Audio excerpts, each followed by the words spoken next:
Kenapa Mamski sedih banget? Demi Allah ya, jujur Mamski. 2 bulan yang lalu Mamski duduk denger nih ada tentang Ruben Onsu. Masih belum tahu yang dalam kasusnya ini tuh kayak apa. Mamski duduk sama teman-teman Mamski. Nggak usah sebut namanya lah. Orang film, orang TV, orang film, orang lama lah, senior. Dan dia juga nggak tahu kayaknya. Dia cuma bilang gini, yakin lo Mbak mau ngangkat kasusnya si Ruben. Itu kan dia lagi katanya gitu, yang mangkir udah nganggunin itunya, nyekolahin sertifikat rumahnya. Itu buat bisnis dia, tapi dia nggak ngerti bisnis. Aduhai bohai, berita apa lagi ini? Ruben Onsu jadi tersangka kasus dugaan penipuan dan penggelapan dana investasi. Awalnya gue nggak percaya berita ini nih, tapi setelah gue telusuri, ini salah satu buktinya nih.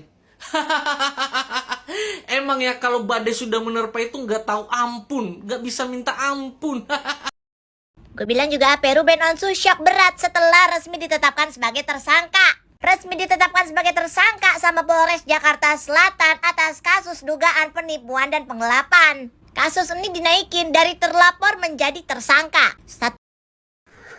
Baik sahabat sekalian, seperti yang kita ketahui bersama bahwa saat ini Ruben Onsu tengah menghadapi persoalan hukum, yaitu ia dilaporkan atas dugaan penggelapan atau juga penipuan dengan dana kurang lebih 3,5 miliar. Dan saat ini dirinya telah ditetapkan sebagai tersangka oleh pihak kepolisian. Namun ada di balik peristiwa yang dialami Ruben ini tentu banyak pihak yang akan memberikan respon, baik itu respon positif maupun respon negatif. Respon positif tentunya akan datang dari pihak yang selama ini mendukung Ruben, sedangkan pihak yang selama ini tidak mendukung Ruben, tetapi justru mendukung Sarwenda, pasti akan tertawa girang atau tertawa senang melihat atau mendengar informasi terkait Ruben yang telah ditetapkan sebagai tersangka. Baik, seperti apa reaksi atau respon dari para netizen terkait dengan kasus dugaan penipuan yang dialami oleh Ruben atau yang ditujukan oleh kepada Ruben saat ini? Mari kita ikuti video-videonya. Kenapa Mamski sedih banget? Demi Allah ya, jujur Mamski. 2 bulan yang lalu Mamski duduk denger nih ada tentang Ruben Onsu. Masih belum tahu yang dalam kasusnya ini tuh kayak apa. Mamski duduk sama teman-teman Mamski. Nggak usah sebut namanya lah. Orang film, orang TV, orang film, orang lama lah, senior. Dan dia juga nggak tahu kayaknya. Dia cuma bilang gini, yakin lo Mbak mau ngangkat kasusnya si Ruben. Itu kan dia lagi katanya gitu, yang mangkir udah nganggunin itunya, nyekolahin sertifikat rumahnya. Itu buat bisnis dia, tapi dia nggak ngerti bisnis. Itu yang beredar. Demi Allah, aku dengernya sampai gini. Masa Ruben kayak gitu? Iya, udah gitu dia nggak mau bayar lagi loh katanya gitu. Sekolahnya anak-anaknya dia. Dia udah berapa bulan tuh dia nggak mau bayar. Dia bangkrut itu. Gue diem aja. Gue bilang gue kayak nggak percaya gitu. Kayak kasihan tahu itu keluarganya si itu anak-anaknya dia. Sama ini disamperin sama debt collector. Mamski pulang ke rumah, Mamski mikir, apa iya Ruben Onsu kayak gitu loh. Setahu gue tuh Ruben Onsu gak kayak gitu. Terus gue pelajarin tuh malam itu. 2 hari, 2 malam gue baca semua. Gue cari beritanya Ruben tuh. Sampai gue ketemu si fitinya Bang Minola. Mulai tuh gue ke belakang, gue mundur, gue perhatiin semua video, gue liatin. Terus Bang Minola gue ikutin, gue follow, gue lihat dari sosmednya Bang Minola, fakta-faktanya apa sih Ruben. Ternyata, dan karena gue gak yakin Ruben tuh sejahat itu gitu loh. Sejahat itu, sebokeh itu, sebangkrut itu, gue gak yakin. Ruben ini orang baik gitu. Gue bilang gue harus bantu Ruben, gimana caranya gitu. Ternyata bener kan, feeling gue 2 bulan yang lalu bener hari ini terjawab. Ruben yang bayar semua. Feeling gue tuh gak, Mamski itu selalu ikut feelingnya Mamski guys. Selalu. Dalam setiap kasus yang gue pegang, itu pasti ada pihak yang salah atau yang benar gitu ya. Dua belah pihak ini ada yang pro kontra, taruhlah begitu ya. Jadi Ruben ini udah dijelekin banget namanya nih. Udah berbulan-bulan yang lalu. Di orang-orang entertain gitu ya. Yang nggak tahu. Itu bicaranya kayak gitu. Tapi alhamdulillah, Mamski tuh nggak langsung percaya. Seorang Ruben Onsu tuh seperti itu. Jawabannya hari ini. Bang Minola keluarkan 41 kali transfer 250 juta. Ada 2 transferan yang jumlahnya 150-an juta. Dengan totalnya sudah 11 sekian miliar. Kepada kontraktor yang keluarganya mantan istri. Saya mau tepuk tangan dulu.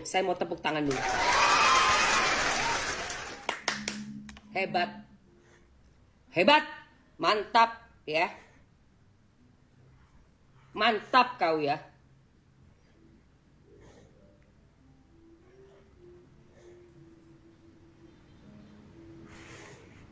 Kalau Ruben tuh adik gua, lu udah gua obrak-abrik lu. Kalau Ruben tuh keluarga gua, Ruben tuh adik gue, lu gua obrak-abrik. Serius. Gue cuman orang luar yang gak kenal Ruben, gak tahu siapa, tapi gue tahu karirnya dia. Dia orang baik. Dia orang tanggung jawab. Dia salah satu entertainer legend yang kita punya di Indonesia. Yang karya-karyanya udah kita nikmatin dari zaman dulu. Gue syuting sama Ruben ada 3-4 kali, tapi bukan temannya Ruben, Mamski. Bukan. Gue cuma kebetulan adalah orang yang main TikTok, yang memang gue ngangkat berita viral. Gue sempet dilema itu. Masa Ruben gitu sih mas? Gue tanya sama orang film juga, orang TV juga.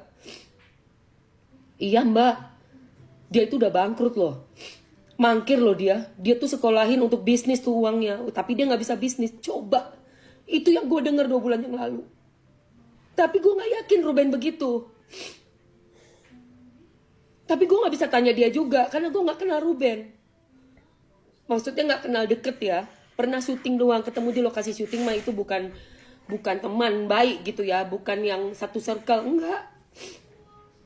Jadi gue hanya melihat dia sebagai sesama profesinya entertainer gitu loh. Gue diundang di acaranya dia dulu, Brownies ya. Terus sama yang zaman dulu banget yang gue sama Chelsea, Olivia. Ruben tuh bikin jadi hostnya acara yang ibu sama anak itu. Ya Allah, gak taunya ada uang yang udah sepindah, udah nyebrang tuh duit segitu banyak. Itu bener itu segitu. Itu bener. Gila sih nih. Aduhai bohai, semakin menarik. Ruben Onsu pilih tempuh jalur damai dan segera pelunasan usai ditetapkan tersangka penipuan. Akhirnya Ruben Onsu angkat bicara mengenai statusnya jadi tersangka melalui kuasa hukumnya dan memilih untuk menyelesaikan secara kekeluargaan atau restorasi justice dan akan melakukan pelunasan dalam waktu dekat. Ruben pastikan tidak akan lari dari tanggung jawab. Bahkan Ruben sampai terkejut dirinya dilaporkan ke polisi. Pasalnya Ruben masih menjalin komunikasi yang baik kepada pelapor. Tapi yang menjadi pertanyaannya adalah, bukannya laporan ini sudah diajukan tanggal 22 Agustus tahun 2025? Kenapa masih kaget ya? Gimana menurut kamu? Simpan video ini dan jangan lupa follow. Kita bahas di kolom komentar. Gue bilang juga Ruben Onsu syok berat setelah resmi ditetapkan sebagai tersangka. Resmi ditetapkan sebagai tersangka sama Polres Jakarta Selatan atas kasus dugaan penipuan dan penggelapan. Kasus ini dinaikin dari terlapor menjadi tersangka. Statusnya kenapa dinaikkan dari terlapor menjadi tersangka? Karena penyidik menggelar perkara dan menemukan bukti kuat yang mengarah kepada tindak pidana penipuan dan penggelapan dana. Kasus ini sebenarnya udah dilaporin dari tanggal 22 Agustus 2025. Jadi RO ini nawarin kepada korban tuh untuk menginvestasikan sejumlah dana buat bisnisnya. Tapi setelah waktu yang disepakati tiba, ternyata keuntungan tidak kunjung datang. Modal pun kagak balik. Ya udah, ngerasa rugi si korban, akhirnya dilaporin ke Polres Metro Jakarta Selatan tahun lalu. Nah, ada lagi tuh. Sang CEO katanya minjem 200 juta sama Nikmir. Part 2. Ruben Onsu jadi tersangka penggelapan dana investasi 3,5 miliar guys. Hari ini berita merilis ya dari kompas.com. Hari ini 21 Agustus 2026. Jadi si Ruben Onsu ini diduga melakukan penipuan dan penggelapan dana investasi sebesar 3,5 miliar guys. Dan ini sudah diberikan keterangan oleh Kasat Reskrim Polres Metro Jakarta Selatan AKBP Muhammad Iskandar Syah. Jadi di sini dikatakan bahwa uang tersebut diserahkan oleh korbannya berinisialnya DM. Diserahkan ke Ruben sebagai modal awal. Jadi korban ini dijanjikan akan menerima keuntungan setelah lewat jangka waktu tertentu gitu. Tapi konon ya nggak diterima-terima, makanya dilaporkan kan. Nah, Kompas.com ini berusaha untuk konfirmasi nih dengan pengacara Ruben, yaitu Minola Sembayang. Tapi Bapak Minola tidak bisa mengkonfirmasi hal tersebut karena katanya belum tahu, soalnya dia lagi di luar kota. Sementara manajernya Ruben itu juga tidak memberikan tanggapan ketika dihubungi. Mengenal pasal yang disangkakan kepada Ruben Onsu itu ada di pasal 378 atau pasal 372 mengenai penipuan atau penggelapan, seperti itu ya. Gimana tanggapan netizen? Apakah netizen tetap berharap ini hanyalah gosip atau rumor belaka? Tapi kalau mau dilihat, media yang memposting berita ini adalah media Kompas.com yang mana media kredibel banget. Ya kayaknya harus mengurungkan niat dalam menganggap ini hanyalah gosip belaka begitu ya. Iya, tahu. Ini baru tersangka. Jadi masih ada proses panjang untuk membuktikan orang ini bersalah atau tidak. Harus disidangkan, harus diadili begitu. Tetap junjung asas praduga tak bersalah. Begitu kan? Ini aku tayangin supaya kalian paham ya. Nggak banyak di luar sana ngomong yang segala-segala macam. Ini kronologinya. Dan kita tahu setiap orang punya masalah. Masalahnya cukup berat banget. Seorang ayah yang ya ampun-ampunan deh, nggak dari keluarga kandung, nggak dari keluarga rumah tangga, semua masalah tumpuk ke Ruben. Kalau kalian sudah baca sini, aku pindah supaya kalian bisa baca yang sini ya. Aku ngilang. Tuh, kita doain semoga ayah bisa menghadapi masalah ini dan bisa terselesaikan dengan damai karena ini masalah wan prestasi ya. Semoga bisa berdamai, pelapor juga bisa berdamai dan Ruben juga bisa menyelesaikan masalahnya dan rekan-rekan artis juga banyak yang bisa membantu. Amin. Tiba-tiba Ruben Onsu jadi tersangka. Tiba-tiba aja loh Kak. Apakah ada hubungannya dengan Sarwendah? Baca berita nggak jelas ngambang. Nah sini saya jelasin pakai bahasa bayi ya kayak. Setelah saya telusuri Kak, ternyata ini berkaitan dengan penggelapan dan penipuan investasi kayak penipuan investasi. Dugaan ya, itu terjadi 2025. Ruben Onsu itu punya bisnis, ditawarkanlah ke orang lain kayak investasi dana di usahanya itu dengan setor modal dan tentu saja janji laba yang akan dibagikan Kak. Tapi 2025 itu tidak pernah ada realisasinya setelah jatuh tempo Kak. Makanya ada dugaan penipuan di sini. Makanya kemudian si korban melapor ke kepolisian, diusut dan inilah hasilnya. Ruben Onsu jadi tersangkanya. Dia tidak ada hubungannya dengan mantan istrinya Sarwendah ya. Kenapa ya masalah Ruben Onsu ini nggak habis-habis ya? Ada aja dia kena. Ada apa ini guys? Kok tiba-tiba Ruben Onsu ditetapkan sebagai tersangka atas dugaan penipuan dan penggelapan? Padahal kita tahu guys, dia sekarang lagi menyelesaikan masalahnya bersama sang mantan istri Sarwendah, yaitu perebutan hak asuh anak. Tapi kita mendengar berita seperti ini, kayaknya kok bisa ya? Kita nggak percaya loh kalau Koko Ruben melakukan seperti itu. Pokoknya semangat ya buat Koko Ruben. Aduhai bohai, berita apa lagi ini? Ruben Onsu jadi tersangka kasus dugaan penipuan dan penggelapan dana investasi. Awalnya gue nggak percaya berita ini nih, tapi setelah gue telusuri, ini salah satu buktinya nih. Emang ya kalau badai sudah menerpa itu nggak tahu ampun, nggak bisa minta ampun. Isu keluarga belum selesai, sekarang dijadikan tersangka penggelapan dana. Menarik. Di sisi lain kita memang empati apa yang terjadi di keluarga Ruben Onsu. Tapi kalau seandainya kesalahan ini benar dan dia melakukan penipuan, mau bilang apa? Mau bela bagaimana lagi? pasti ada yang senang dan ada juga yang gak senang. Gimana menurut kamu? Simpan video ini dan jangan lupa follow. Kita bahas di kolom komentar. Kronologi Ruben Onsu jadi tersangka. Publik kan tanya-tanya nih, kok bisa jadi tersangka? Kasusnya apa? Kita bahas kronologi singkatnya aja ya, biar teman-teman paham. Nih kayak gini nih. Nah, jadi kronologinya bermula dari Ruben Onsu ya menawarkan kerjasama atau bisnis kepada korban ya. Kemudian korban tertarik ya menginvestasikan sejumlah dana, kemudian kedua belah pihak membuat kesepakatan mengenai penyerahan modal serta keuntungan yang dijanjikan. Masalahnya muncul nih ketika waktu yang disepakati telah tiba. Ya, jadi polisi menyebut keuntungan yang dijanjikan belum diterima korban, sementara modal yang telah diserahkan belum juga dikembalikan. Waduh, duit udah dikasih buat modal usaha atau mungkin investasi ya, belum dapat untung nih. Wah, wajar lah kalau dilaporin ya. Kondisi tersebut ya kemudian mendorong korban melakukan perkara ke Polres Metro Jakarta Selatan ya.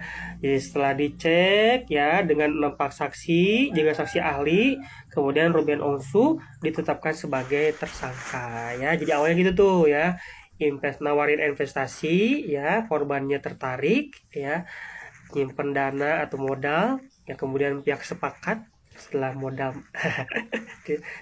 masuk ya, keuntungan dijanjikan nggak untung nih, nol terus, nggak nerima apa-apa yang korbannya, makanya korbannya ngelaporin, intinya gitu ya.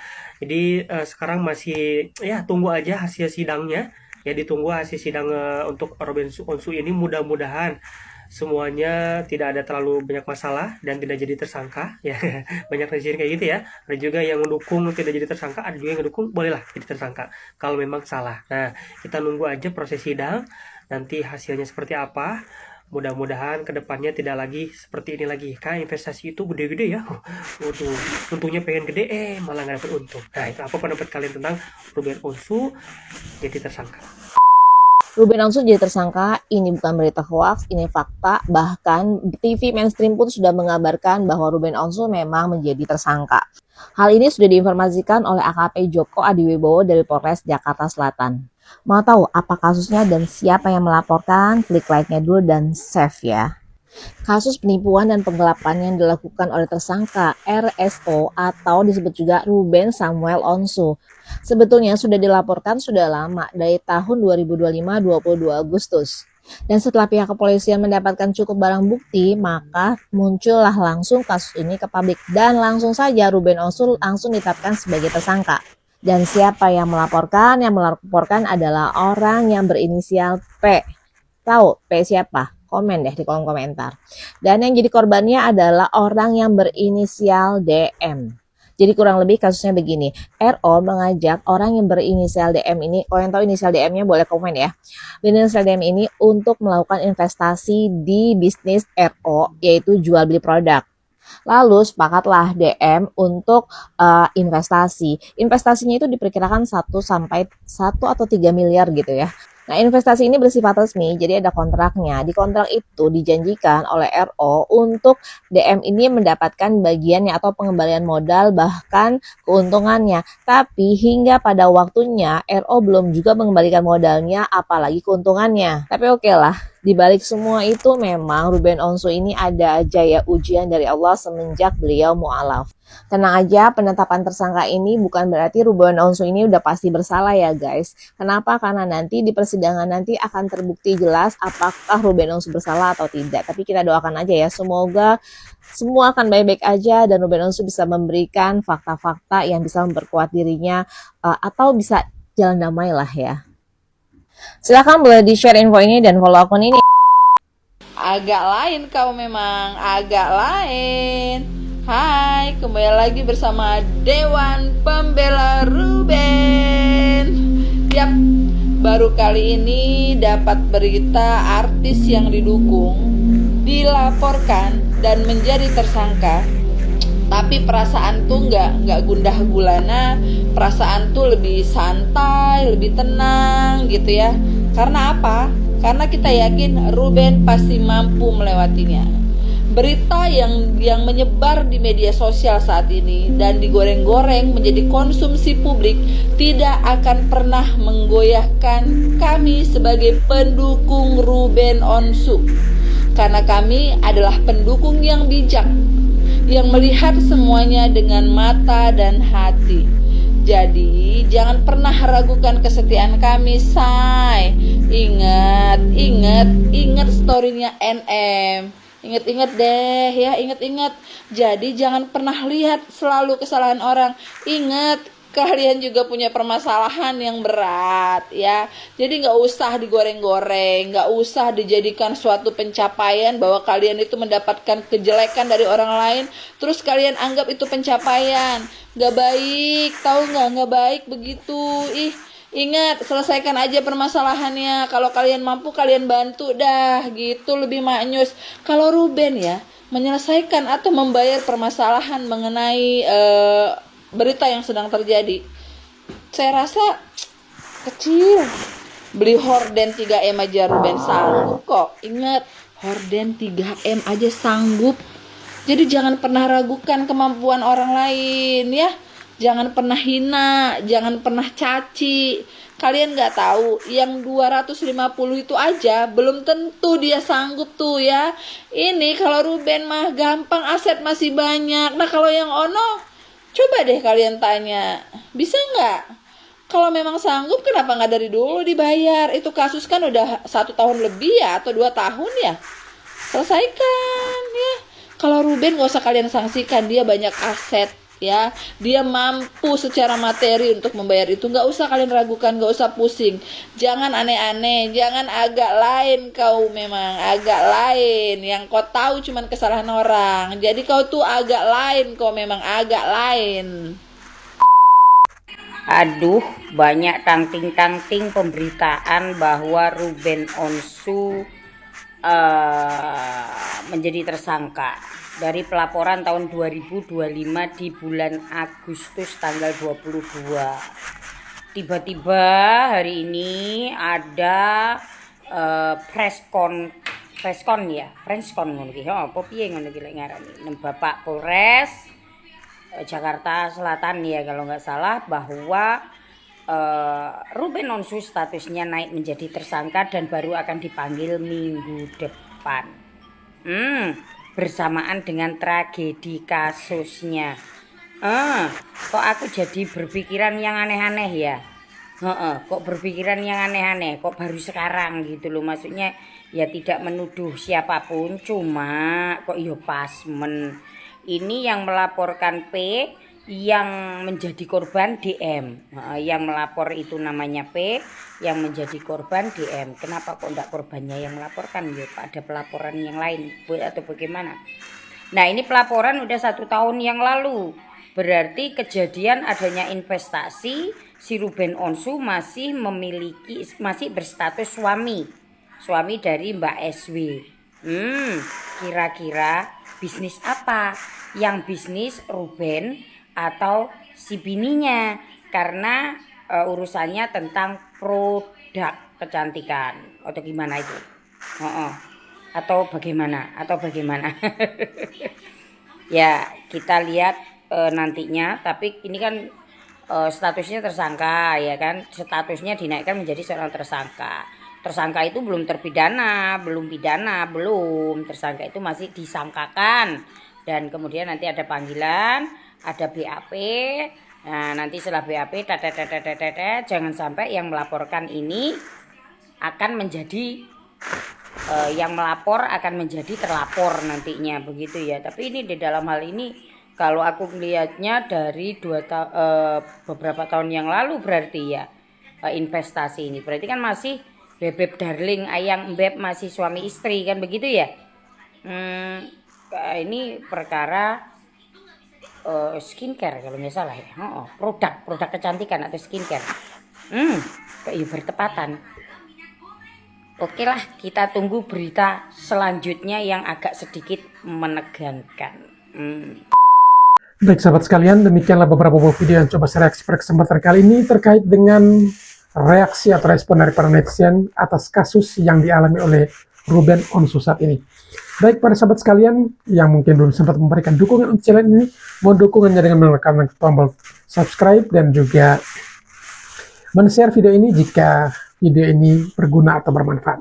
Dan kepada para sahabat sekalian yang mungkin ingin berkomentar, silakan tulis di kolom komentar. Sekian terima kasih dan sampai berjumpa kembali di video selanjutnya.